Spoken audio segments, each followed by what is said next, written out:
Why won't you open? What the hell?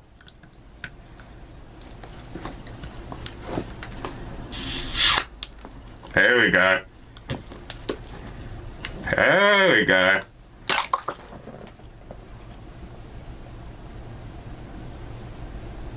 I'll be back in a second. I'm back.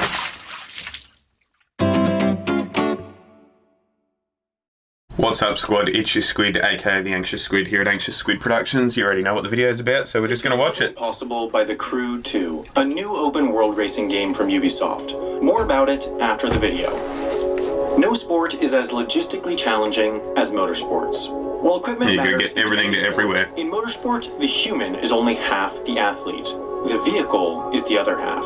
The performance of a motorsports vehicle is directly tied to having the right components in the right everything's sort of right time. got to come together. The logistics are part of the competition. Racing may be a sport, but it's not all fun and games. Teams are businesses. Businesses that are expected to make money. The most valuable Formula One team, Scuderia Ferrari, is worth over $1.3 I didn't realize it wasn't just Ferrari. This means this team is valued at about as much as tech companies Discord, Bird Rides, or DoorDash. That's insane. Teams like Ferrari are able to spend more money on transport to bring more equipment and spare parts, which can make the difference between winning and losing when things go. I didn't realize the difference logistics would make. The most international sports competition. That's really interesting. 21 yearly races, the teams traverse 5 continents with as little as a week between events. A chaotic ballet of trucks, boats, and planes transports this show across the world each year.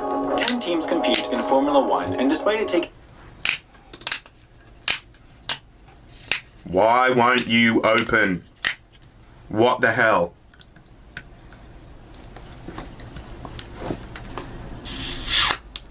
There we go. There we go.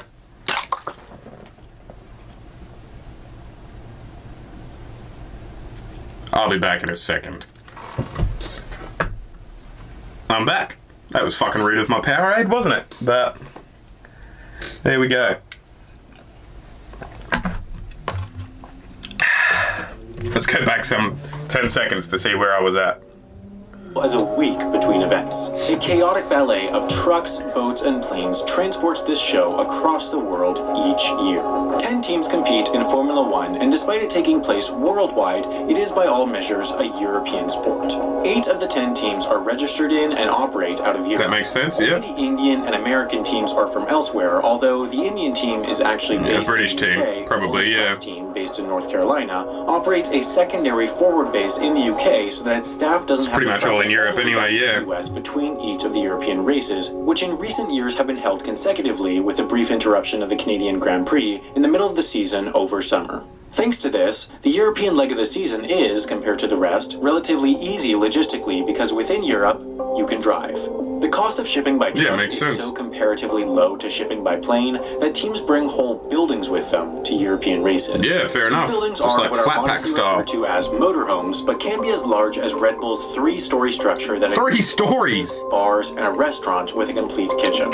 All of that. It'd all be modular and stuff, but still. Assembled in less than 2 days. That's wild. With all the other equipment, including cars, spare parts, and electronics, convoys of dozens of trucks per team crisscross the continent before each European race. Typically, races are held every 2 weekends on Sunday, which gives teams plenty of time to relocate before activity begins on the Thursday before the Grand Prix. But from time to time, the schedule is crunched and races take place Grand Prix weird 2 there to me, but that's okay. This proves a more daunting logistical challenge, as teams only have 3 full days to break down, transport, and that's not very long, is it? At the new race site. It takes some. Even worse, like if you're going from Melbourne to fucking like Azerbaijan or something like that, like, or Melbourne to America or Melbourne to wherever. If you're going from Melbourne to somewhere, it's going to take you more than fucking 3 days just to get the shit from A to B, you know what I mean? Like, it's... First time ever, the 2018 season saw 3 weekends with 3 races in a row. On June 24th, the French Grand Prix took place in Le Castellet, and the next weekend the Austrian one was held in Spielberg, finishing off the following It's not too far. They can just drive from Silverstone. where to go. The Austria-UK transfer was the most difficult one, as it involved driving through the channel, 1,000 miles, including through the choke point of the Channel Tunnel. Yeah. For this trek, each truck was manned by 3 drivers, so that while one drove, the others could sleep in an RV that accompanied the convoy. This Powerade really not agreeing with me today. Trucks could drive continuously. For this trek, Probably the Red each Bull, truck was manned by 3 drivers, so that while one drove, the others could sleep in an RV that accompanied the convoy. That way, the trucks could drive continuously, only stopping. Never having to stop. But again, these races are easy logistically compared to the ones outside of Europe, the ones known as flyaway races. Just like with the European races, a majority of there's a lot of them, aren't they? With 2 weeks between them, but from time to time, races are scheduled on back-to-back weekends, thousands of miles apart. These back-to-back flyaway races are the most logistically difficult weeks of the Formula 1 it stands season. to reason. That makes sense. On Sunday, April 8th, 2018, the Bahrain Grand Prix was held in Sakhir, Bahrain. Then 7 days later, the following weekend, the Chinese Grand Prix was held in Shanghai, China. Over 4,000 miles separated those 2 racetracks, and yet, just like with every race, everything came down on Sunday night. Did they drive, or? And had to be operational That's a by fucking Thursday long way. morning in China. Even worse, Shanghai is 5 hours ahead of Bahrain, which is effectively 5 hours fewer to do the work. In reality, the planning for this transfer began months before. Around January 2018, 3 months before the first races of the season, each of the 10 teams packed up 5 sets of shipping containers. Each of these sets had sea kits carrying things like chairs, tables, appliances, cooking utensils, and some elements of their garages. They send these bulkier and less expensive pieces of equipment by sea, as it's massively less expensive than sending them by plane. The number of containers per team varies, as the wealthier teams like Red Bull will take more, but in general each team takes about 3 40-foot containers. That's a lot of stuff. Of course, ocean shipping is slower, but since there are 5 sets, there is always one at the right place at the right time. That January shipment sent the first 5 kits to the first 5 flyaway races: Melbourne, Australia, Sakhir, Bahrain, Shanghai, China, Baku, Azerbaijan, and Montreal, Canada. Then, as each race was completed, its kit was packed up and sent to the next flyaway race destination without a kit. That's the Australian one went to Singapore, the Bahraini one to Russia, the Chinese one to Japan, the Azerbaijani one to the United States, and the Canadian one to Mexico. And then towards the end of the season, when there are no more tracks to send kits to, they're sent back to the team's home bases for the winter. At the racetrack, the Formula 1 logistics team's main downtime is actually during the race itself, but for the Bahrain to China transfer, real work began the Thursday before the race. That's when each team's logistics manager started making their teardown plan, deciding in which order and into which containers their different pieces of equipment should go. Once that was completed, there really was not a lot to do until Sunday. On Sunday morning, before the race even started, the pack-up began. Many of the spare parts can't be used during the race. They're not going to replace an engine during the Grand Prix, so they're the first pieces of kit to be packed into their containers. Not much happened during the race itself, but within 15 minutes of it ending, the main pack-up began. Within 15 minutes? Pieces of equipment. They don't fuck around, do they? Post-race inspection to be sure no illegal modifications were made, but everything else was immediately ready for packing. All the equipment that the teams wanted at the destination first were put into one of 3 priority pallets. Together, each team's priority pallets filled up the first plane to Shanghai. As soon as these were packed, they were driven directly to the airport only a few hours after the race ended to be prepared for the early morning flight to Shanghai. As that plane took off, the final pallets were being packed up back at the racetrack. About 6 to 8 hours after the drop of the checkered flag, all pallets were packed up and done and ready to go, just fucking...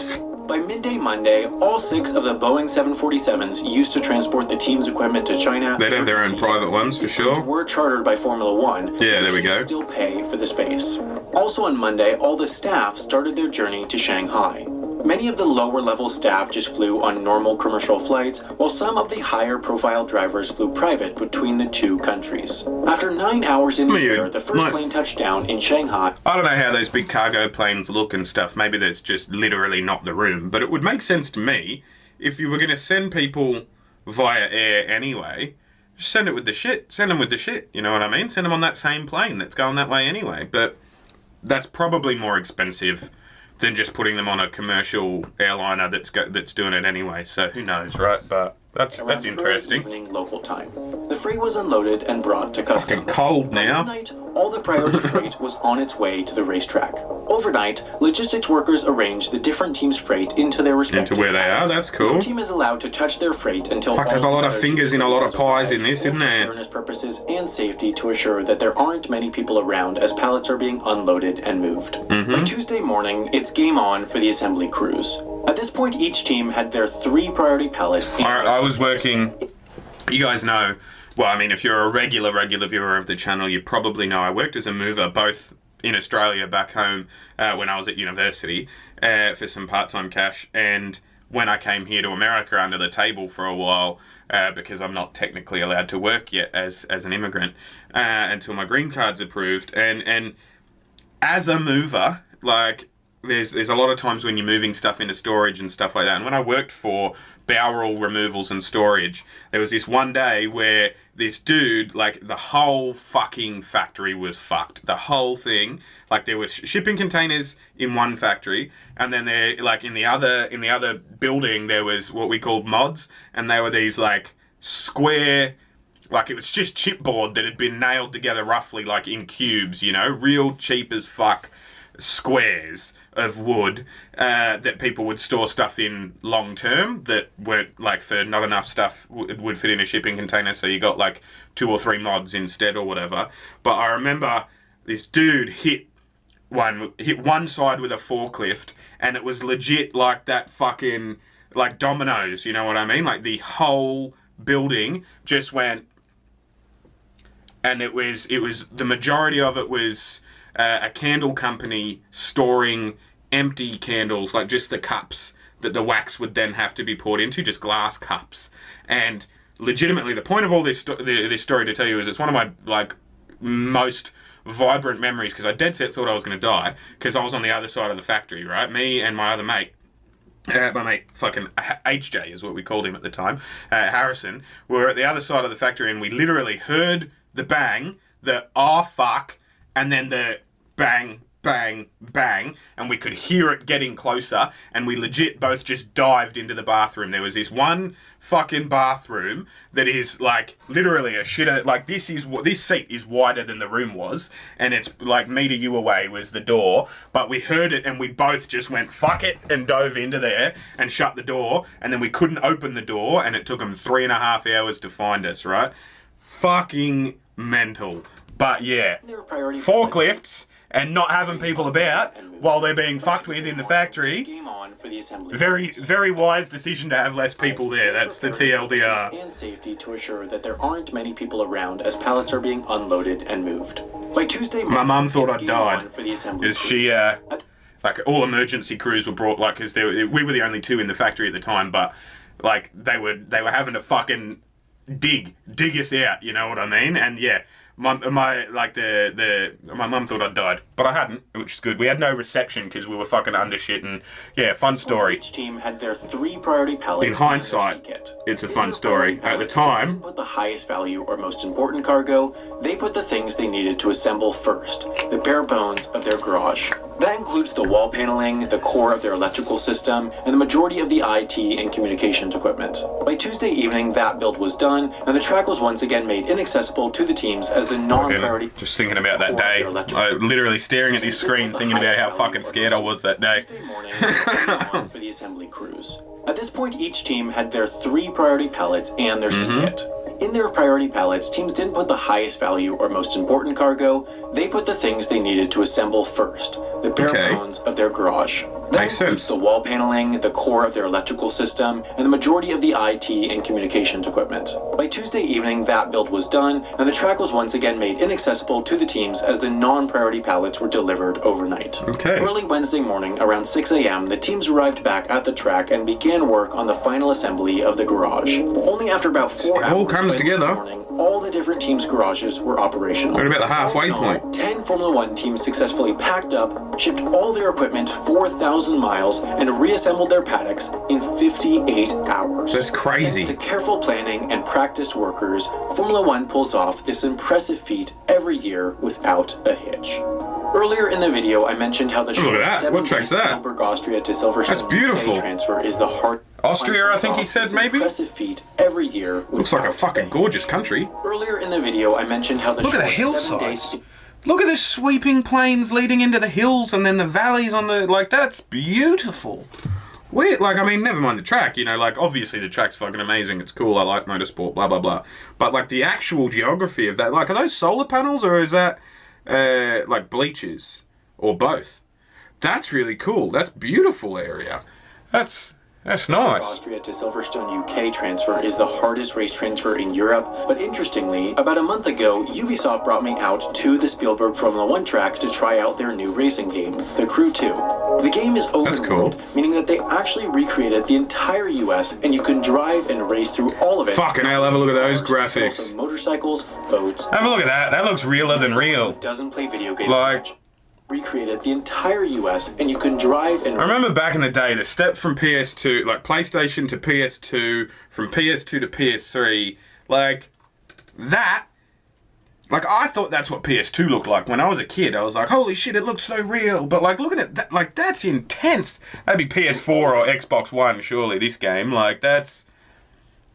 Like, look at the Vegas sign in the background there. Look at the, like, the attention to detail on that street light with the light distortion, like that's fucking crazy good. Like the kickback of the water, like the video games these days, like not only in cars. Holy shit, right? Try out their new racing game, The Crew 2. The game is open world, meaning that they actually recreated the entire US and you can drive and race through all of it, not only in cars, but also motorcycles, boats, and planes. Even as someone who doesn't play video games much, I enjoyed The Crew 2 a lot, and it seemed an accurate recreation of the actual racing I did that day on the Spielberg track. That seems cool. If you think you might be interested in playing this, there will be a link in the description where you can check it out. Thanks to the support of The Crew 2. Yeah, that's cool. Go to his video and check it out. An extra one, so there will be another Wendover video out next week. Yeah, nice. As always, if you want to go watch that video without me and my reaction and all that jazz, feel free to do so. I like money, though, so, you know. The link's out there. Wait, how do I do this usually? If you want to go watch this video without me reacting to it, without all my junk in the background, the link is at the bottom of the description after all the stuff that makes me money. Speaking of money, these guys pay me. I like Patreon. Please give me some of your money. Money. You know how it works. Yeah, cool. I've filmed a bunch today. I think this is going to be the last one I film for the day because I'm cold now and I don't want to get, like, changed a million times and stuff. But I hope you found that funny. Because it's, yeah, it was annoying, but it'll be funny to me by the time you see it. I'll see you guys when I look at you. You'll see me when you look at me. Thanks so much for watching.